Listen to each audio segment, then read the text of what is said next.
I mean, we're gear freaks, right? Oh yeah. I've seen some stuff with you on YouTube and you and Loomis and just with your I think it was your Axe effects back then you were using for effects. You still doing that? Yeah, I'm still using the Axe Beautiful effects too. effects on it. Oh man, that's great. You're not using it for your primary tone? I am actually. Oh, okay. Yeah, it's live? Live. Yeah. Nice. To me, it's more convenient. It's lightweight. It travels well. It's so consistent. You know, if I had the choice, and you know, there were never any budget issues or anything like that, I'd probably bring some amps. But the thing is, with tubes, you know, they're so finicky that you know, I want to know that my gear is going to work, and it's always there for me. I tried it. I had the whole rig set up with the, you know, the Axe Effects 2 with the, you know, because I had to know what it was. You know, it's out there, everybody's using it, it's ubiquitous, it's important, and I need to know these things. And I use it in the studio, but I tried using it live. I put it right up against my tube rig. Yep. And with my tech in a room, spent all day with the power amps that you use. Right. And weren't able to get it, huh? Not even close. Really? It was a bad synthetic emulation of. I wonder what firmware you are on, because how long ago was it? This is about maybe a year or two ago. Okay, yeah.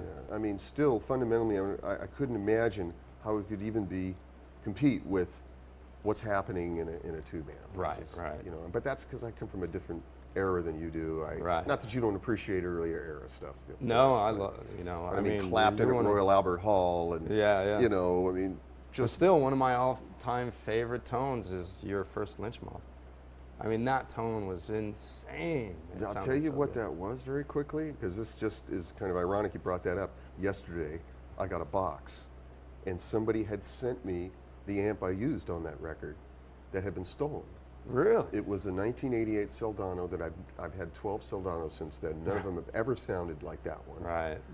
And I've just been hoping I could get it back someday, and it was stolen in 1993, so it's been what, you know, decades, whatever it's 20 been. years, And this guy called me up from Oklahoma City, really nice guy. He goes, you know what, I think I have your amp that was stolen from you. Wow. And I think it should come back home to you. And I go, well, I didn't even want to know how he got it, but I was so happy, and I was like, this is like the best Christmas birthday present, everything all rolled into one. If it could happen, what do you have into the amp? He told me. I go, I'll make you whole, which was not a lot of money. And a couple $1,000, and I sent him the money, and he sent it right out to me. And it ended up on my doorstep right as we're getting in my car to come to NAMM, so I didn't get a chance to open it and play it, but it's my baby. That's awesome. So I can get that Wicked Sensation tone again. All right. That would be awesome. And we can emulate it and put it in the Axe. Right, exactly. We can model it. Count me in. All right. I'm on that one. Like a G minor. And I'm just moving down through the intervals. D major.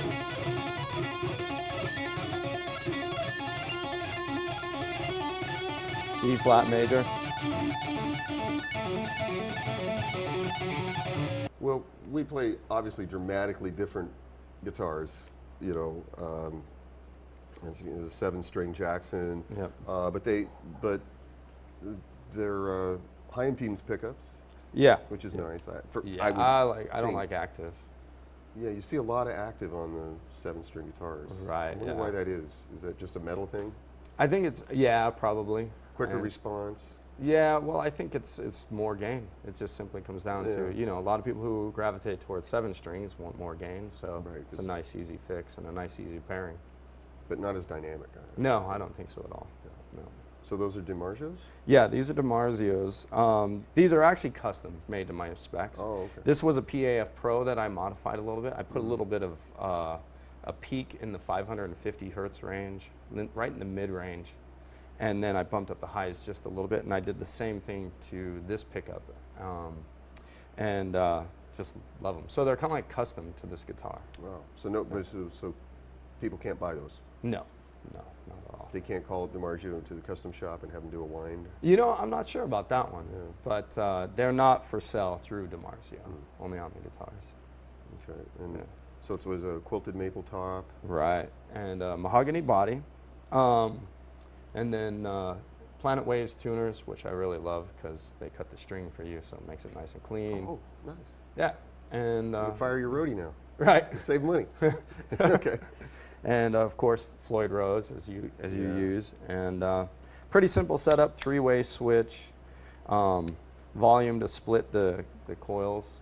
And the tone is a pole to actually activate the tone, because I don't use a tone that much. So straight through when it's depressed. Straight through when it's pushed down, and then if you want it, you pull it up.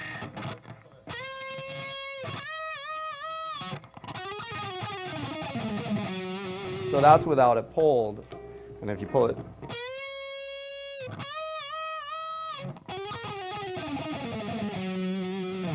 Okay. Cool. So this is a completely different animal than that. This is a very simple guitar that I actually bolted together. I'm not going to say built it because I just bought parts, but I bought this body from Grover Jackson at Charvel in the late 70s. It was in a wood pile. It was getting thrown out or something. Wow. There was something wrong with it. So it's maple. It's very heavy. It cost me $20, I think. And the neck, the original neck I had on here was $20 as well. I got it from Mighty Mite. And I just scavenged the parts together, and me and my buddy Irv Veach painted it, nitrocellulose lacquer. So the whole guitar cost me $40. That's crazy. Something like that. And then, Irv helped me paint it for free. And as I said, we used nitrocellulose. I got on a plane and flew to Reykjavik, Iceland when it was still wet. Wrapped it in a blanket with bungee cords. It was in the hold of the plane. It was 50 below zero, and all this finish checking occurred. So it contracted and expanded. I was really bummed at the time. I ruined the paint job, but actually, you can't buy this. You can't make that happen. No. And I've been trying to figure out how to make it happen with Freon and all kinds of different processes, and I can't really. Yeah, it's going to be individual for sure. You know that.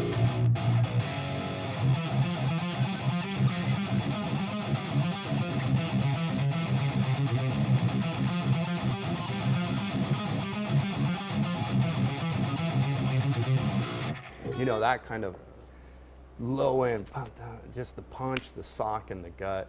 Yeah. I had to have it. But the range, I think 7 for me just seemed to fit well. The way it played, the way it felt in my hands, it was, for me it was right. And that's why I have an 8-string, but I messed with it and I didn't really dig the tone of the pickups, because I think, again, they have to support a range that's too great for the pickup to sound good on all strings. Right. But I do play 6 strings actually in Megadeth, because I want to kind of hold true to the roots of thrash. So, the low E is where it's at in thrash. So that's kind of where I stay for the. Do you write new Megadeth songs with a 7-string? Nope. It's typically all on 6, but sometimes I'll bring in a 7-string to kind of augment the tone or the sound, or to fill in some stuff. Yeah.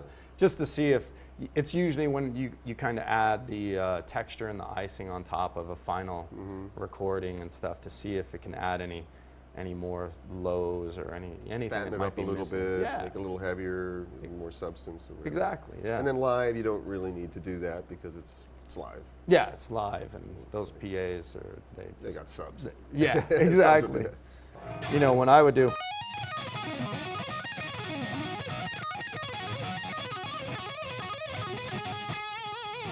That kind of and that's just a pentatonic scale. Right. Or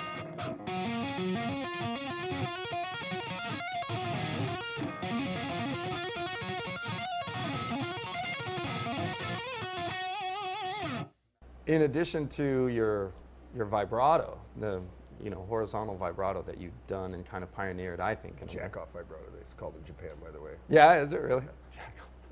That's awesome. Mr. Rin, show us how you jack off. I'm like, what? Okay. That's funny.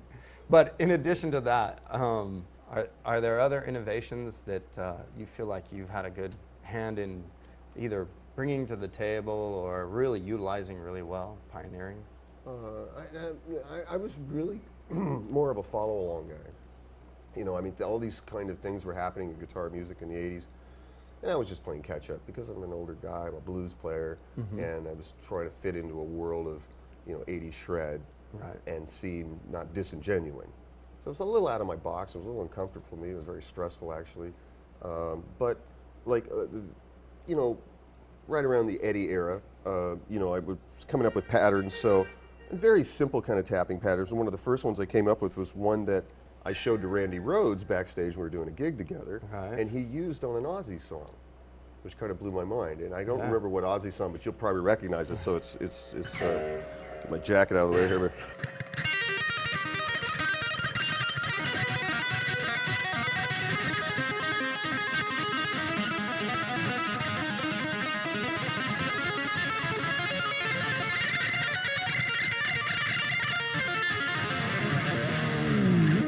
it's kind of an Eddie thing, you know, a very Eddie thing, but he used that, the front half of that on a record, and so it ended up, you know, being kind of the dialogue of that era of guitar, you know, a piece of it. But nowadays, I I'm all over the map, so I'll do things like,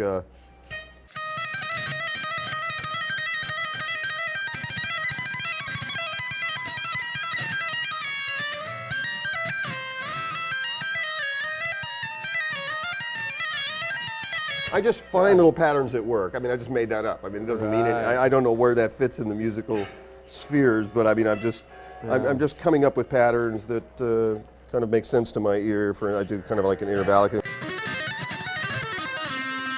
Kind of stretch, intervallic, Joe Diorio kind of thing. So I'll do some sliding this way, some capoing that way, and you know, I just mix it up. Beyond Megadeth, or what's going on with Megadeth? Well, right now we head to South America in May, and Europe in the summer, you know, and we're going to be rolling hard. So. Do you have your own? Ever do solo records? Do your own? Not right now. No, Megadeth is like we're so busy. It's just that's your focus, and you have time to go outside that. Exactly. Would you like to someday? I mean. Well, yeah. I mean, you know, I love playing, so you know, I'll keep playing till the end of my days. So. How about guesting on somebody's record? Do you ever do those kind of? Yeah, I have in the past. You get you and Loomis together and something. Right. Yeah. That kind of stuff would be cool. Shreddy kind of thing. Yep. And what about you? What do you got coming up? Well, I've got this new project called KXM with Doug Pennick from King's X and Ray Lazier from Korn on drums. We're doing a video at the end of the month. And it was an incredible experience because we just kind of never played together and made these plans to play together in Hollywood. As you know, we're always, it's a mutual admiration society. We're always running into each other. We're always making plans to start these new bands. Right. Play, oh yeah, call me. And it never ever happens, in 40 years it's never actually happened. And this time it happened. We got together in a room, a studio, and we didn't have any songs and we hadn't played together. And in 10 days, we wrote all the songs and recorded all the basics for the record. And, that's awesome. And it's a beautiful, beautiful record. And, the funny thing about that real quick is I had the honor of playing with Pennick a couple months ago. It was awesome. He's a wonderful guy. Great guy. I've also got a project called The Infidels, which is the rhythm section from War, Pancho and Sal from War, with Sendog from Cypress Hill. And it's half Latin, and it's all improvised. It's kind of like Band of Gypsies meets lowrider music, just ass-shaking funk, but highly improvised. I mean, we actually do, like I said, get in a room and we've got a 16-minute song that just happened. Right. It's just all just magic music of the spheres stuff, but it's a blast. I've got another project called Shadow Nation, which is a documentary film on Native Americans and music I've been working on for 4 years. That's coming out this year, along with the band that's associated with it that is on this musical journey called Shadow Train. We did a double CD. That's coming out this year as well. Got a new Lynch Mob record coming out. We'll be on tour in Europe, probably maybe around the same time, doing a lot of the festivals. Sweden Rock and I think we'll see Hellfest and all that stuff. Hellfest, we'll see you. So we'll be out there in June and July touring that. Got a short tour coming up here on the West Coast with Lynch Mob. I've got some other bands that I can't think of right now. Right. Oh, I'm working on the new Michael Sweet album for Frontier Records, writing that record and recording that with him, with Brian Tichy and James Lomenzo in February and March. And I think there's something else, but I can't remember right now, but I'll let you know.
Yeah. I've tried to make it a little bit challenging because you're so good.